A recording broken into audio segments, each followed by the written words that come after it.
Hello दोस्तों, नमस्कार दोस्तों, स्वागत है आप सभी का ऑनलाइन अड्डा फॉर स्टडी यूट्यूब चैनल पर। इस वीडियो में हम बात कर रहे हैं एक बड़ी और लेटेस्ट अपडेट के बारे में जो कि संबंधित है बीपीएससी टीआरई 3.0 के बारे में।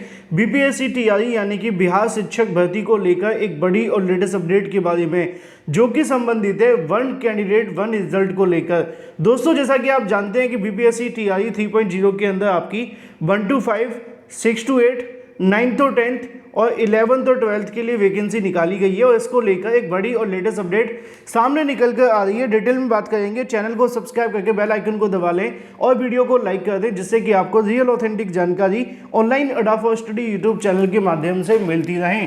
अब आप सभी ने देखा था कि जब बीपीएससी के माध्यम से टीआरई 1 और टीआरई 2 देखने के लिए मिली, उसके बाद टीआरई 3 को लेकर तकरीबन 87,000 पदों पर भर्ती को लेकर विज्ञापन जारी किया गया था और इन 87,000 पदों के अंदर अलग अलग वैकेंसी देखने के लिए मिली, यानी कि 1 to 5 की भी है, 6 to 8 की भी है, 9 to 10 और 11th और 12th को लेकर। लेकिन अब अगर बात की जाए वन कैंडिडेट वन रिजल्ट के बारे में, यानी कि एक छात्र को एक नौकरी के बारे में, क्योंकि यहाँ पे बीपीएससी टीआरई 3.0 के अंदर बड़ी संख्या में ऐसे अभ्यर्थी हैं जिन्होंने 1 to 5 में भी आवेदन किया है, 6 to 8 में भी आवेदन किया है, 9th और 10th में आवेदन किया है, इसके अलावा 11th और 12th में भी आवेदन किया है।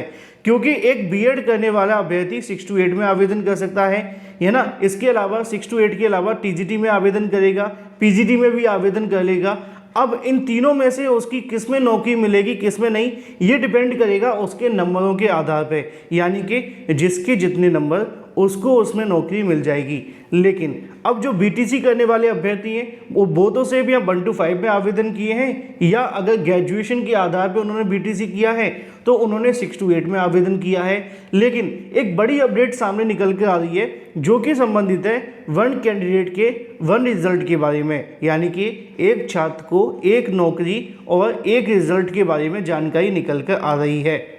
और इसका बहुत बड़ा फायदा आप सभी को देखने के लिए मिलेगा, क्योंकि वन कैंडिडेट वन रिजल्ट की वजह से बड़ी संख्या में अभ्यर्थियों को नौकरी मिलती है और सीटें खराब नहीं होती हैं। फॉर एग्जांपल अगर बात की जाए कि आपने 6 to 8 के लिए आवेदन किया है, 9th और 10th में भी आवेदन किया, 11th और 12th में भी आवेदन किया।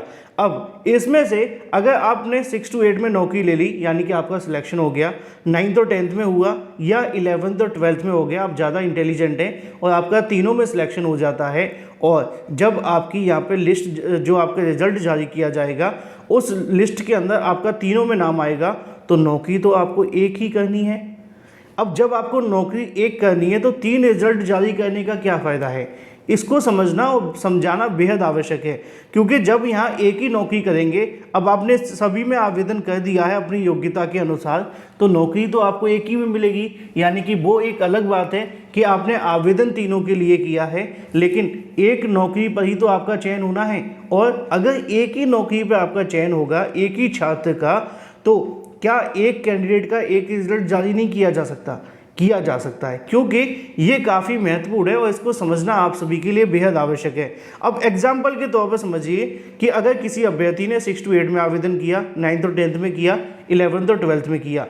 अब किसी अभ्यर्थी का इन दोनों में सिलेक्शन हो गया, 6 to 8 में और 9th और 10th में, तो यहाँ पे सबसे अच्छा ये होगा कि इन अभ्यर्थियों के लिए क्या किया जाए कि 9th और 10th में इनको नौकरी दे दी जाए, क्योंकि जिसका 6 to 8 में हुआ है, 9th और 10th में हुआ है, वो निश्चित तौर पे 9th और 10th में ही नौकरी करेगा।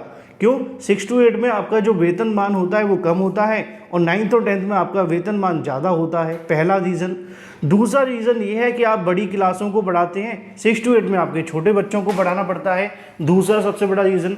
और आप जानते हैं कि दुनिया का सबसे जो छोटा काम है, सॉरी माफ़ कीजिए, जो दुनिया में सबसे ज़्यादा कह सकते हैं कि गंभीर या सबसे ज़्यादा जिम्मेदारी वाला काम है, वो छोटे बच्चों को पढ़ाना है। आप घर में किसी छोटे बच्चों को उठा लीजिए अपने, आपसे पढ़ लें तो बहुत बड़ी बात है।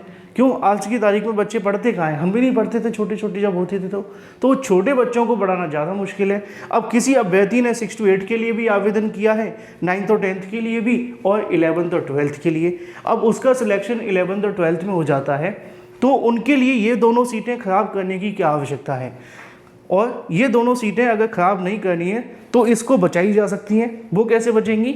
वन कैंडिडेट वन रिजल्ट के नाम पर, यानी कि एक छात्र को एक ही नौकरी अगर दी जाए तो ये जो सीटें खराब हो रही हैं ये बच जाएंगी, ठीक है ना।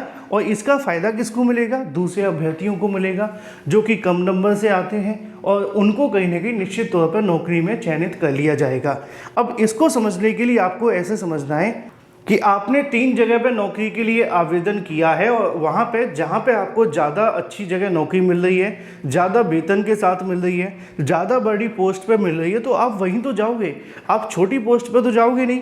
तो 6 to 8 तो निश्चित तौर पे छोटी हो जाती है 9th और 10th के सामने, और 9th और 10th के सामने 11th और 12th हो जाती है। तो क्यों ना कोई ऐसी व्यवस्था बनाई जाए जहाँ पे एक छात्र को एक ही नौकरी दी जाए।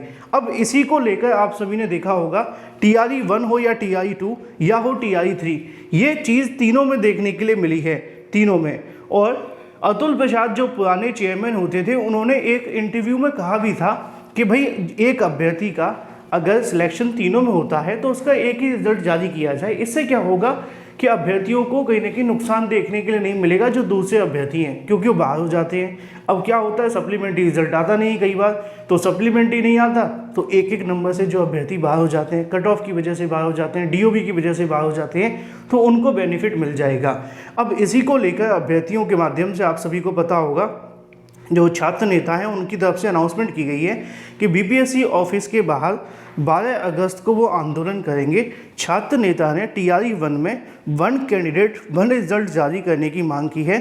शिक्षक इसको लेकर घेराव करेंगे। बिहार लोक सेवा आयोग के द्वारा आयोजित की गई तीसरे चरण की शिक्षक भर्ती परीक्षा में एक छात्र का एक ही रिजल्ट जारी किया जाए।